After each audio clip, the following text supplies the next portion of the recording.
नमस्कार, आप देख रहे हैं नवदेश टाइम। पेश है आज के मुख्य समाचार, लेकिन उससे पहले हेडलाइंस। दुर्गा अष्टमी को लेकर सजे रादौर के मंदिर बाजारों में भी दिखी रौनक। गुर्जर कल्याण सभा के 37वें स्थापना दिवस समारोह में मंत्री राजेश नागर रहे मुख्य अतिथि। अवैध खनन पर प्रशासन सख्त, 51 चालान व 23 लाख से अधिक किया जुर्माना। डीएवी पब्लिक स्कूल में आर्य समाज स्थापना सप्ताह का हुआ समापन। अब खबरें विस्तार से। दुर्गा अष्टमी के पर्व को लेकर रादौर क्षेत्र में धार्मिक माहौल देखने को मिल रहा है। शहर के मंदिरों को आकर्षक ढंग से सजाया गया है, वहीं बाजारों में भी त्योहार की रौनक बढ़ गई है। मुख्य बाजार स्थित प्राचीन देवी मंदिर में दुर्गा अष्टमी को लेकर विशेष तैयारियां की जा रही हैं। मंदिर परिसर को रंग बिरंगी लाइटों व फूलों से सजाया गया है, जिससे वातावरण भक्तिमय हो गया है। मंदिर प्रशासन द्वारा श्रद्धालुओं की सुविधा के लिए विशेष प्रबंध किए जा रहे हैं, ताकि दर्शन के दौरान किसी प्रकार की असुविधा न हो।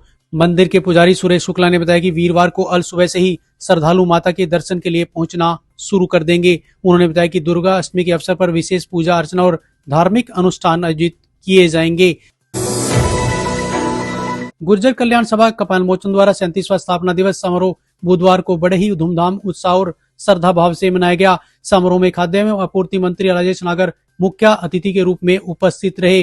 कार्यक्रम की अध्यक्षता पूर्व मंत्री कंवरपाल गुर्जर ने की। इस अवसर पर मंत्री राजेश नागर ने गुर्जर कल्याण सभा द्वारा समाज में एकता, भाईचारे और सामाजिक विकास के लिए किए जा रहे प्रयासों की सराहना की। उन्होंने कहा कि ऐसे आयोजन समाज को एक मंच पर लाने का कार्य करते हैं और युवाओं को अपनी सांस्कृतिक विरासत से जोड़ने में महत्वपूर्ण भूमिका निभाते हैं। उन्होंने सरकार की विभिन्न जन कल्याणकारी योजनाओं की जानकारी देते हुए समाज के सर्वांगीण विकास के लिए सभी के सहयोग का आह्वान किया।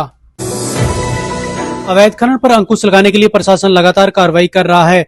रादौर एसडीएम नरेंद्र कुमार ने बताया कि पिछले 40 दिनों में 51 चालान कर 23 लाख से अधिक का जुर्माना वसूला गया है और 4 एफआईआर दर्ज की गई है। उन्होंने बताया कि यमुना नदी के पुवारी क्षेत्र में लगातार हो रहे अवैध खनन को देखते हुए विशेष अभियान चलाया जा रहा है, जिसके तहत पिछले 10 दिनों में 29 ट्रैक्टर ट्रालियां जब्त की गई हैं। वहीं अवैध खनन रोकने के लिए त्रिवेणी चौक, जठराना और गुमथला में नाके लगाए गए हैं तथा मोबाइल टीमें दिन रात गश्त कर रही हैं। उन्होंने स्पष्ट किया कि नियमों का उल्लंघन करने वालों के खिलाफ आगे भी सख्त कार्रवाई जारी रहेगी। रादौर में हमने 3 जगह पर नाके लगाए हुए हैं, त्रिवेणी चौक, जठलाना और गुमथला। इन तीनों जगह पर ही हमारी राउंड द क्लॉक व्हीकल्स की चेकिंग हो रही है। इसके अलावा हमने मोबाइल टीम भी कंस्टिट्यूट की हुई है, जो दिन में रात में अलग अलग जगहों पर जाकर इलीगल माइनिंग और इलीगल ट्रांसपोर्टेशन पर नज़र रखे हुए है। जहाँ तक पोबारी की बात है, वहाँ हमने पिछले 10 दिन की अगर मैं बात करूँ तो 2 बार हमने वहाँ पर सरप्राइज रेड की है और दोनों ही बार हमें सफलता हासिल हुई।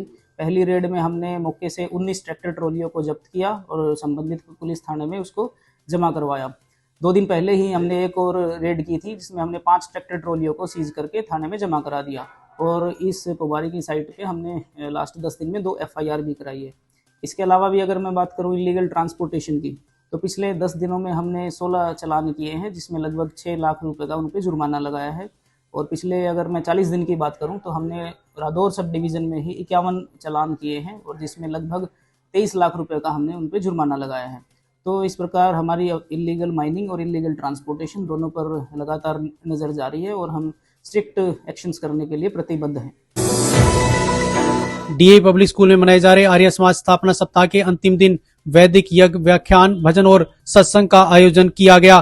कार्यक्रम की अध्यक्षता प्रिंसिपल रमन शर्मा ने की। इस मौके पर उन्होंने बताया कि 19 से 25 मार्च तक आयोजित इस सप्ताह के तहत विभिन्न कार्यक्रम आयोजित किए गए। उन्होंने बताया कि आज आर्य रत्न डॉक्टर पूनम सूरी के जन्मदिवस पर यज्ञ कर उनके उत्तम स्वास्थ्य की कामना की गई। इस अवसर पर स्टाफ सदस्यों द्वारा वैदिक भजन प्रस्तुत किए गए। कार्यक्रम में स्वामी दयानंद सरस्वती के विचारों पर प्रकाश डालते हुए सामाजिक कुरीतियों को दूर करने का संदेश दिया गया। तो ये थे आज के मुख्य समाचार। ताजा तरीन खबरों के लिए जुड़े रहे नवदेश टाइम के साथ। नमस्कार।